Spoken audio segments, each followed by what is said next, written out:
my parents are so obsessed with having grandkids. It's all they talk about. Especially my dad, he talks about wanting to be a grandpa constantly, which is crazy to me because I grew up with him and it was not my experience that he liked children. But surprising. My dad's so obsessed with having a grandkid that he said to my sister and I, he was like, one of you better give me a grandkid or I'm going to steal a baby and put it on your in front of your door. Wow. And I was like, Jeff, you know how I know that's not true?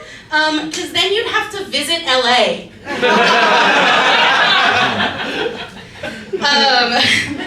Also, my parents act like it could be either me or my sister, you know, like it's an equal race, right?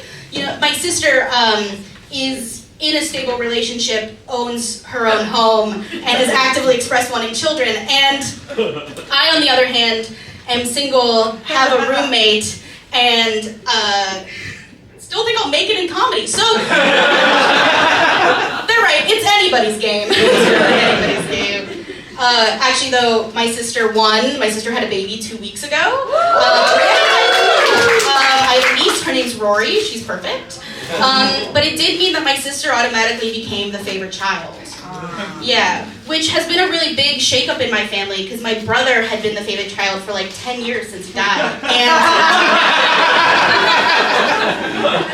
it is, it is tough losing a sibling for a variety of reasons, but for me, one of the hardest parts was having concrete evidence I wasn't my parents' favorite. And listen, as concrete as this headstone, but I mean, listen, think about it. Like, my master's degree will never be died young.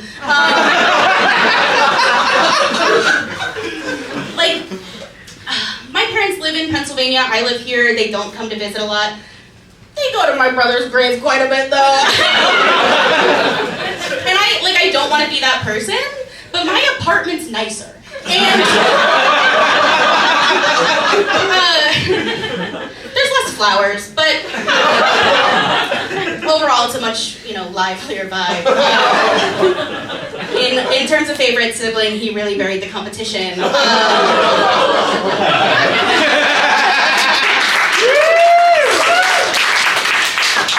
It was not all bad times though. My brother had a Make-A-Wish. And I know some of you were like, oh God, I want to know how he died. And now you don't have to ask, but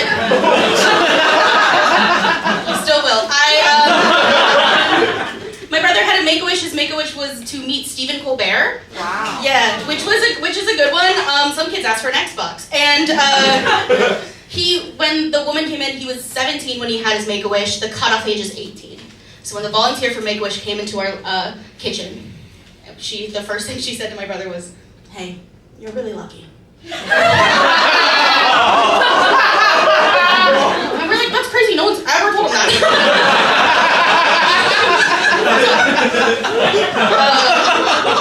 When she left and it was decided that he would meet Stephen Colbert, he looked at me very panicked and he went, I should have picked Jon Stewart. But it was great. It was a really great experience for me. We went to New York, we saw a taping of the Colbert Report, and it was the first time in my life I realized I wanted to be a comedian. Wow. Yeah, but apparently it wasn't about me. It wasn't my thing. I do feel like a lot of people, when they talk about Make-A-Wish, they're talking about it from a perspective of having beat their illness or learned to live with it. So it's a lot of people being like, I wanted to be a dancer, so I made a wish to see a Broadway show, and thank you, Make-A-Wish, because now you inspired me to beat cancer, and now I'm a dancer on Broadway. And we're all like, and my family's just like, he met Stephen Colbert, then fulfilled the brief and died, but thank you, Make-A-Wish, for the Delta Airline flights, the stay at the DoubleTree Times Square, and seemingly no money to disease research. We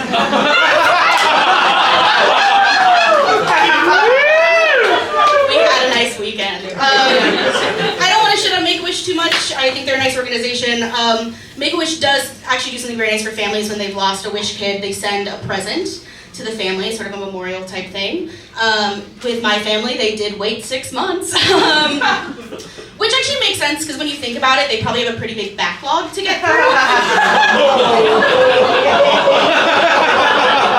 I like to think I just missed a note somewhere that was like, and apologies for our delay, we have just gotten through the G's. Actually, I like to think that it's someone's job at Make-A-Wish to just go, they're over it, and they're over it. You can say it, they're over it.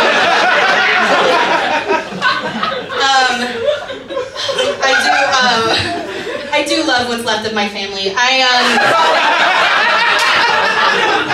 was back home in Pennsylvania earlier this summer. 2 things happened. 1, I forgot my Lexapro. 2, I got my period immediately. So I was a good time. I feel like, I don't know about any of you, I feel like I'm always 1 menstrual cycle away from ruining anything good in my life. Like, I don't track my period. You know, I've never been prepared for it. Never, not once. I wish there was like, you know, it came every 28 to 35 days so I knew what to expect. But I don't track my period. Instead, I just wait for every person in my life to hate me. I'm like, oh, fuck, I don't track my period. I just wait till I'm ready to take out like my quill and my scroll and be like, dear cruel world.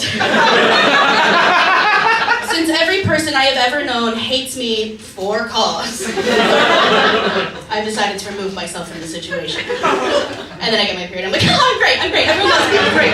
So great. But the other issue, though, is like, I've been afraid of TSS.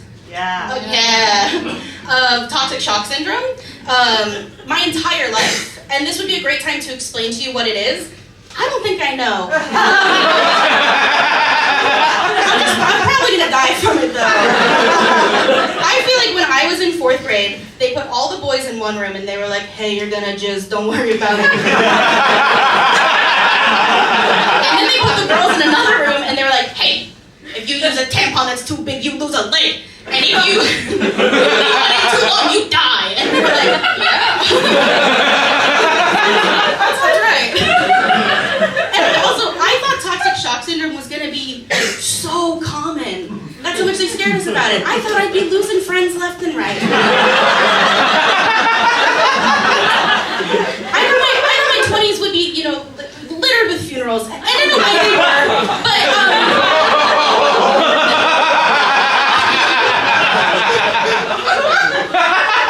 you know, I thought it was you sleep with a tampon in one night, you sleep in the morgue the next. And that's why I'll never sleep with a tampon in. Ever. I've ruined a lot of sheets. But something happened though when I was home over the summer. I was getting ready to go to bed, it was pretty late, and I had a tampon in that, let's just say, it wasn't fully marinated. There's men over here. So I took it out and it was dry. Yeah, it was dry. And I took it out and it was one of those like, you know, it was like, oh, yeah, one of those. And you're like, oh, that's how that feels. And I took it out and I looked at it because I was like, something's amiss. And it appeared as though the sides of the tampon had been ripped off. And I tried my darndest to find the pieces of that tampon, and I couldn't. I actually, I called a leaky, and I was like, what do I do? And she went, I didn't think we were using tampons anymore. And she didn't mean like us, like the two of us, she meant like people who have periods. She was like, we're all done with that. And then she said, Courtney, it's fine, just birth it. So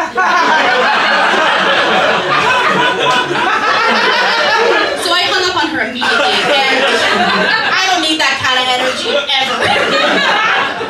And so I realized, like, you know, it was the middle of the night. I had two options, right? I'm 28. I can go wake my mommy up.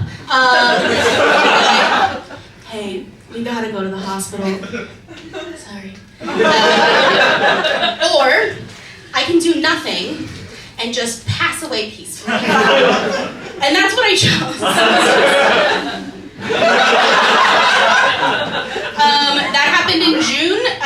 It's now September. There's no way of knowing how long it's been, but I still haven't found the pieces of that tampon. So my question to you is, go. So anyway, I think I'm gonna die soon, and if I could, impart to you with any wisdom, it's never sleep with a tampon in, but never ever be awake with a tampon in. Thank you guys